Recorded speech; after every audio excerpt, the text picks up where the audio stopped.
Thursday are the true warriors. Good Thursday practice. Finished up red zone opportunity and a good game plan. From injury report status, only new news is Brandon Peely did practice today. Looked very functional, so we'll see any soreness tomorrow and see where he's at game time.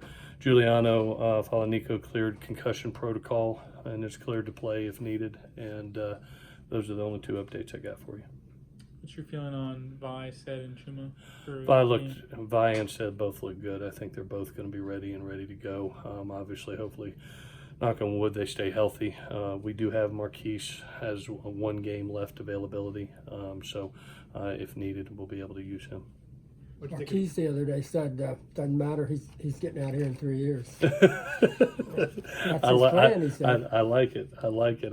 I'll take it right now. That means he did really well. What do you think of Jalen McKenzie? I tell you what, he had a good week last week of preparation and showed up well in the game and has had another great week of preparation. You know, with Chuma being down right now, has really taken the opportunity, and it's great reps for him. I think he's going to be a talented kid in the future. You know, he's a big kid, 325 pounds with really great feet. You know, so it's great work for him right now for the future. Is Chip Kelly's offense, is it much different than it was at Oregon? You know, the dynamic of the tempo is still there, and the run game. You know, he's running some different run schemes than he ran the first time he was there. I think he's brought some pro aspect to the game, that things that he did in Philly and San Fran, and you know, but the tempo is there, and just doing the same plays over and over. It may change from game to game as far as formationally and how they're running the plays, but you know, once you get about a half of football, you know, he gets good at what he does, and he continues to run it. And you know, so the tempo has been the same, and then offensively, he's kind of stayed scheme-wise same throughout the year. You guys, redshirting guys is obviously a huge thing for you guys, and especially with the defensive line. And and I was talking to Johnny Nansen, and he was talking about how Elijah Winston and Malik will play more this week, maybe final 2 weeks. What have you seen from those guys? Because Elijah looks like a guy that maybe you haven't even had before. Yeah, you know, Elijah brings a great dynamic of almost linebacker and edge player. You know, being a 245 pound man that can bend. We've got some great youth. I'll be honest with you. I think of Elijah. I think of Hunter Eccles. I think of Malik. I think of us redshirting. You know, Connor Murphy, and Caleb Tremblay. There's going to be some dynamic players in the future, and to be able to watch them grow up. I think it's going to be one of those things you're going to look up a year from now and go, wow, where did those guys come from? I've said it before, I'm a big fan of the redshirt rule, to be able to give kids experience, and it keeps your older kids healthy. I couldn't imagine right now if we were having to make those decisions about, you know, whether a freshman was playing or not, and having to give another kid 80 plays versus Chip Kelly offense, you know. So it's good to get those young kids in, get them experience, and get them groomed for the following year, and still be a redshirt freshman. Since you've been here, you're 3-0 against UCLA. What does a win in the rivalry kind of do for the program?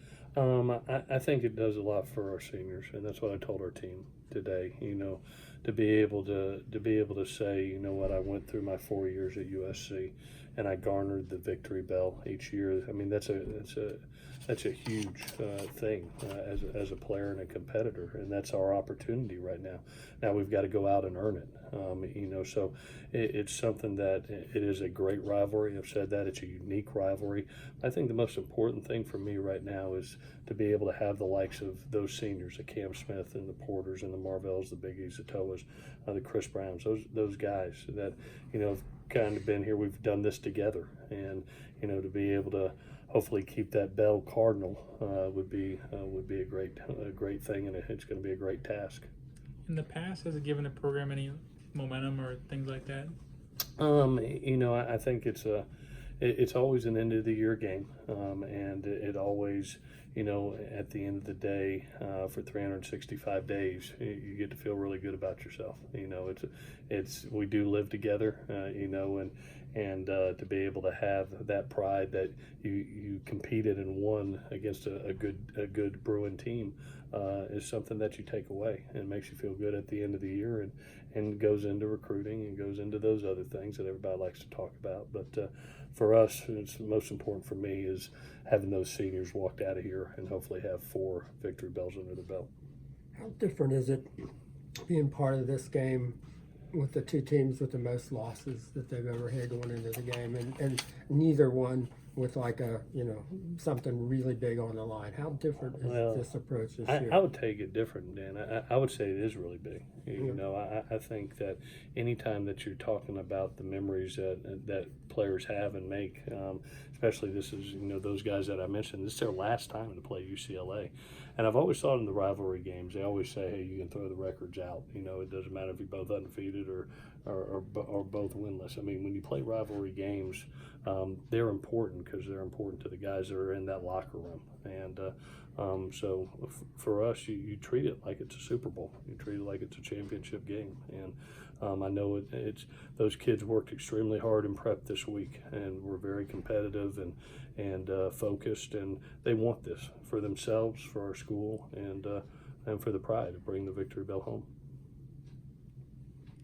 How does Chip change the dynamic of the rivalry, or does it? Say that one. How does Chip change the dynamic of the rivalry? I don't really see the dynamic of the rivalry changing. I think obviously schemes change compared to the last 3 years.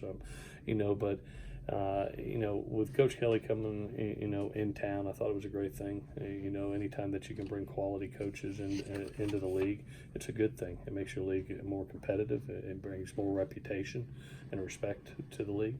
To be able to have a Coach Kelly in conference, that's a good thing. But as far as the dynamic of the rivalry, it doesn't matter who the coaches are. That rivalry is going to go a long time. Did you guys interact much when he was at Oregon?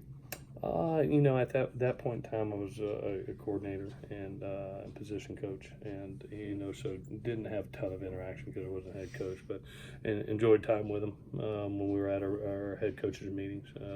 Really personable, really was extremely cordial and polite, and got a lot of respect for him. He's one of those guys that has been being an offensive coach by trade. He's one of those guys that he's been an offensive genius for a long time, and I've always looked up to him and his offensive mind. Does he come off differently when than his public image? He's great one-on-one.